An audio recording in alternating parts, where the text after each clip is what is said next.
What's up, Wolfpack? Mike Spielman here, and this is my entry video for the Gray Wolf Outdoors Land Navigation Challenge issued by Daniel Harding. Daniel, thank you for issuing this challenge. This is one of my favorite things to do out in the field. I still teach a course locally here at a state park, usually in the fall and the spring. I didn't do one this past spring, but I did one last fall, and I just did one about a month and a half ago for the fall session. Not as big of a turnout as we've had in the years past, but nonetheless it was fun, people learned, and I definitely think that this is one of the skills that everyone should be familiar with when they're out in an area that they're not too familiar with. In the event that they want to venture off and go exploring, they should be able to know where they are and how to find their way back. Very important skill. So without further ado, I will get into this challenge here. This, by the way, is a map case, canvas map case that I picked up from Basic. I too prefer the Sun 2 MC2 global compass that Daniel used in his video, but I decided to use a different one just for mine, just to kind of change things up and show people variety. This is a Brunton USA basic handheld compass. I tied some 550 cord on it because I wear it around my neck when I'm doing my course. That way I don't have to worry about the bezel getting knocked around and getting off track. If I need it, I can just grab it off of my chest here, point it where I gotta go, make sure my azimuth is where I want it to be, and I keep going to where I gotta go to get to my next point. We're not going to get into points.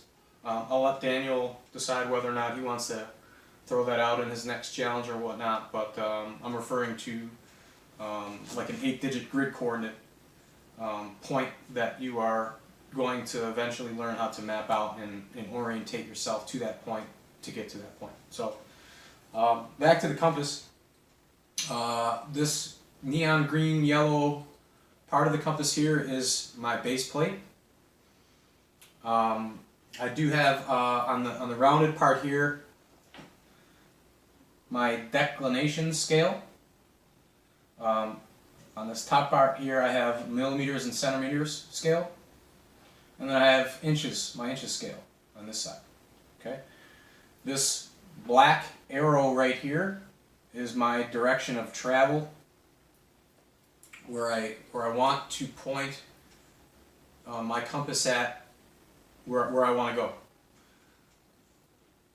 This is my rotating bezel ring, this outer white part here. It's glow in the dark as well, and it's in 2-degree graduations.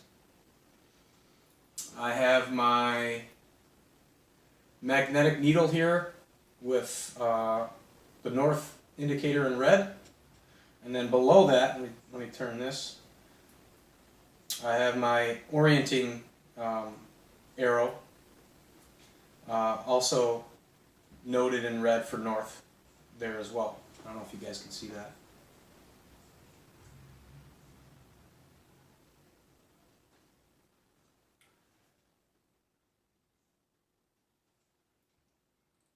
I also have some meridian lines. These are the really fine, let me get up and see.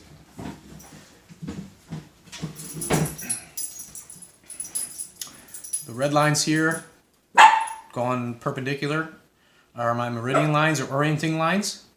Okay. And then obviously on the bezel I have, again, my degrees, and then north, south, east, and west. Again, very basic compass. It will get the job done. As long as you know how to use it, you can get the job done. So that's my compass and its major parts. Second part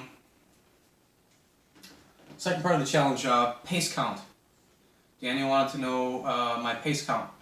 My pace count ranges between 78 and 80 paces for my 100-meter pace count. And your pace count should be every time you step with your left foot or right foot, whatever you choose, stick with it. Don't switch it up. I use my left foot, so every time my left foot hits the ground, that's 1 pace count. So every time I reach 78, that's my 100 meters. So like Daniel said, find a flat area of land, figure out using a rangefinder or one of those wheels, measuring wheels. You can walk out, 100 meters, and then walk there, and then walk back to your start point, and then average the two. Like Daniel said, you could do it a couple other times if you feel like it. It's up to you. But my 100 meter pace count is 78 to 80 paces on my left foot. Thirdly, he wanted me to kind of draw an area of my, it's not my camp. My buddy Joe Pacillo has some land in Gowanda, and I generally spend all of my woodsy time out there, other than Chestnut Ridge, the state park near my house. But I decided to draw Joe's land, just because I'm not more familiar with it, but more comfortable, I guess. So Joe, feel free to use something similar, or maybe draw a more accurate version of this. I imagine you're going to do the same when you do yours. So I apologize if I do this before you and you need to do something similar. But so here's my north indicator. It works out nice because the road I take in, 42nd Street in Cattaraugus County in New York, takes me to Joe's cabin in the woods. Here I just have a trail that they made, kind of like a driveway to park your car, and then there's another driveway about 100 feet east of that driveway, which takes you to another, basically loops around and takes you to the cabin. So here's the cabin here. I do have the 8-digit grid coordinate for this cabin. Any other major terrain features and points on the map, I have the grid coordinates for that. Again, we won't get into that. That's the next level. But I have there's some I kind of penciled in some ATV four-wheeler trails. These are all man-made trails that Joe's father and such, I think, made on the land. This particular one, it branches off in a couple of different ways, but I just chose to do the one. Again, Joe Pacillo could probably make this more accurate. And this takes them up to what we call the apple orchard. It's a big open field where they have a pond. So I have the pond here, and then going more west from his camp, there's another man-made path, trail that takes you up right to the open field, the apple orchard. So there's that. I have my major road here. The rest is all a wooded area. There's a lot of ravines and creeks, streams throughout here as well. But I didn't put that on this particular map. So that's that. One thing I will leave you guys with is that I do have maps of areas where I go. This particular one I have on me is from Joe's land. I have access to a wide format printer, so I just went to, I think it was mytopo.com.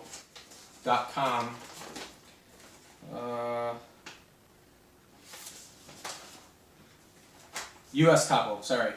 And so this is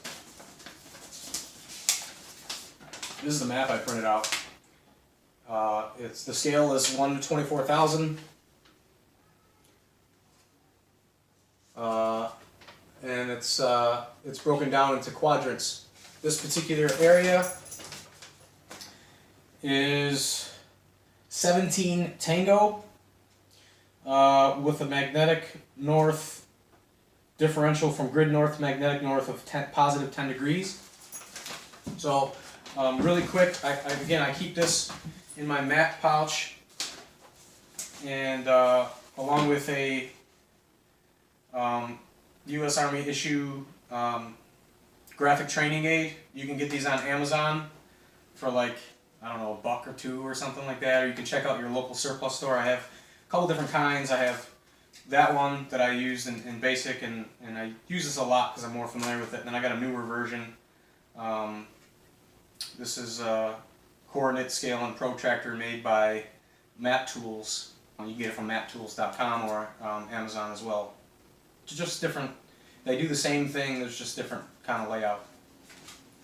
So you'll use that when you're plotting your points and trying to figure out your azimuth when you want to go from point to point. But really quick here, it's going to be hard to see, I think. But Joe's land is really only these 2 quadrants, maybe 3, north of 42nd Street. So 42nd Street's here. That's basically that main road that I showed you on my drawing. This little dot here on the map is where his cabin is. Okay, and then the pond is due northwest of that grid point.